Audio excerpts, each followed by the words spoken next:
नमस्कार। अयोध्या में राम मंदिर के लोकार्पण समारोह को लेकर एक नैरेटिव बहुत तेजी से चलाया जा रहा है और वो नैरेटिव है कि देश के चार पीठों के चारों शंकराचार्यों ने रामलला के नूतन विग्रह के प्राण प्रतिष्ठा समारोह का विरोध किया है और उस समारोह को अमान्य घोषित किया है या उस समारोह को धर्म विरुद्ध घोषित किया है, शास्त्रीय विधान के विरुद्ध घोषित किया है। और कहा जा रहा है, बड़ा जोर शोर से प्रचार किया जा रहा है कि अयोध्या में जो कुछ हो रहा है और 22 जनवरी को जो होने जा रहा है उससे चारों शंकराचार्य रुष्ट हैं, कुपित हैं, असंतुष्ट हैं, नाराज हैं। और इस नैरेटिव को चलाने में विपक्षी दलों के बड़े राजनेता बहुत सक्रिय हैं। उन्होंने अपनी पूरी ऊर्जा इसमें लगा रखी है। दरअसल ये वो राजनीतिक दल है और वो नेता हैं जो शंकराचार्य महानुभावों को के पीछे खड़े होकर अपना राजनीतिक एजेंडा साधना चाहते हैं। मुझे लगा कि इस बात की पड़ताल की जानी चाहिए कि अयोध्या में 22 जनवरी के समारोह पर देश के शंकराचार्यों का मन क्या कहता है। क्या इस समारोह को शंकराचार्यों का शुभाशीष प्राप्त है? क्या शंकराचार्य इस 500 वर्षों से अधिक के संघर्ष के बाद प्राप्त अवसर पर आनंदित हैं, मोदित हैं, प्रफुल्लित हैं? क्या अपने प्रभु राम के आगमन से उनके भव्य नव्य और दिव्य मंदिर के लोकार्पण से शंकराचार्य महाराज के मन में प्रसन्नता है या नहीं? या वास्तव में जो ये नेता कह रहे हैं, चाहे कांग्रेस के बड़े से बड़े नेताओं को देख लीजिए, और अब तो छोटी बड़ी हर पार्टी, लालू यादव की पार्टी से लेके अखिलेश यादव से लेके हर पार्टी, हर नेता यही कह रहा है कि शंकराचार्य जी नाराज है, इसलिए हम भी नाराज हैं। तो मुझे लगा दूध का दूध और पानी का पानी कर देना चाहिए, यही समय है। क्योंकि शंकराचार्यों के कंधे पर बंदूक रखकर सियासत नहीं होनी चाहिए। शंकराचार्य मान्य है, संपूज्य है। जब इसकी पड़ताल की हमने तो दो शंकर पीठ ऐसी सामने आई, उन दोनों पीठों के जगत गुरु शंकराचार्यों के दो पत्र सामने आए। एक पत्र है स्वामी सदानंद सरस्वती जी महाराज का, जो द्वारिका पीठ के शंकराचार्य हैं, जिसको शारदा पीठ द्वारिका बोलते हैं।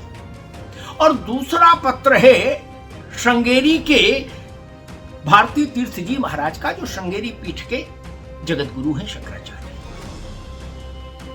ये दोनों शंकराचार्य महानुभाव भी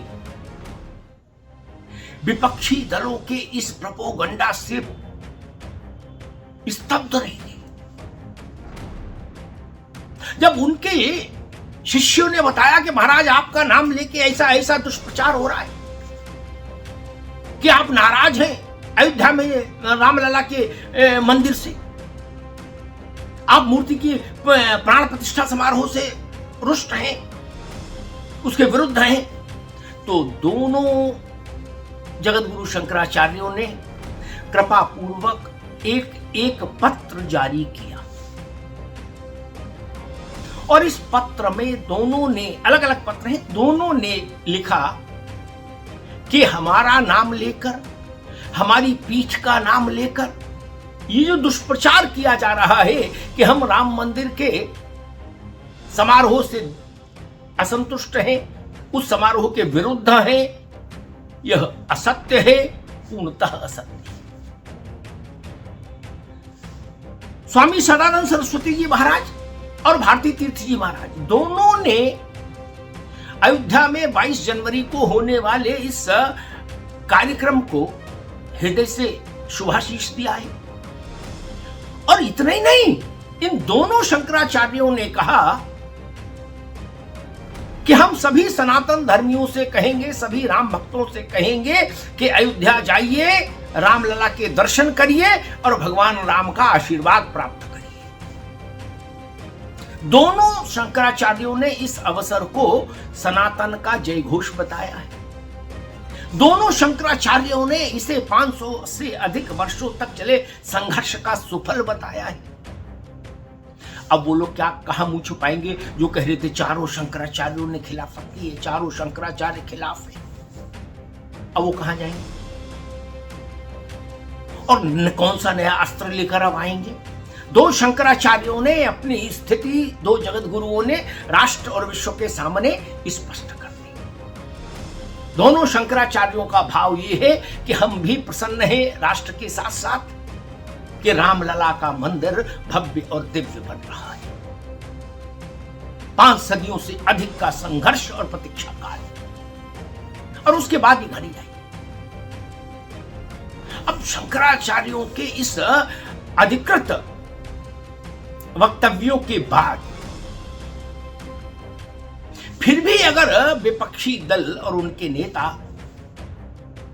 अपना ये नैरेटिव जारी रखते हैं कि शंकराचार्य जी महाराज, चारों शंकराचार्य असंतुष्ट हैं, नाराज हैं, तो फिर आप इसको थेतराई कह सकते हैं बड़ी सरलता से। फिर ये तर्क नहीं, ये औचित्य की बात नहीं, थेतराई है और थेतराई का कोई इलाज नहीं, थेतराई पर कोई चर्चा नहीं हो सकती।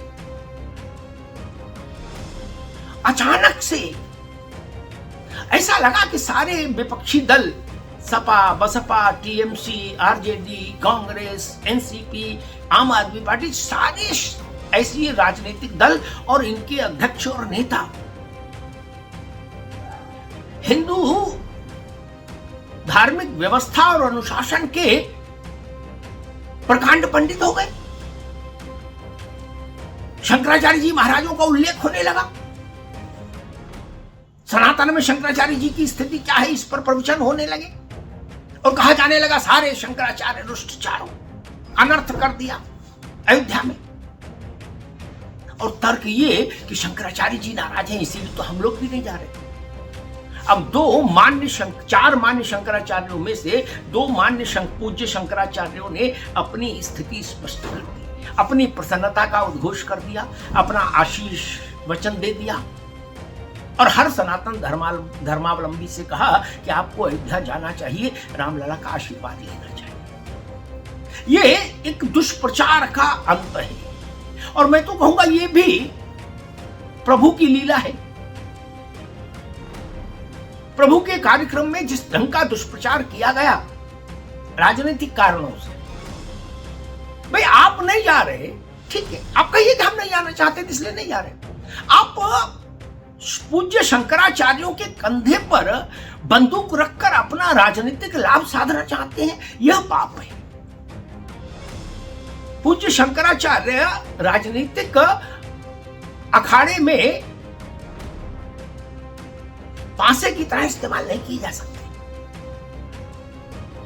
उनकी एक गरिमा है, एक महत्ता है हमारे मन में।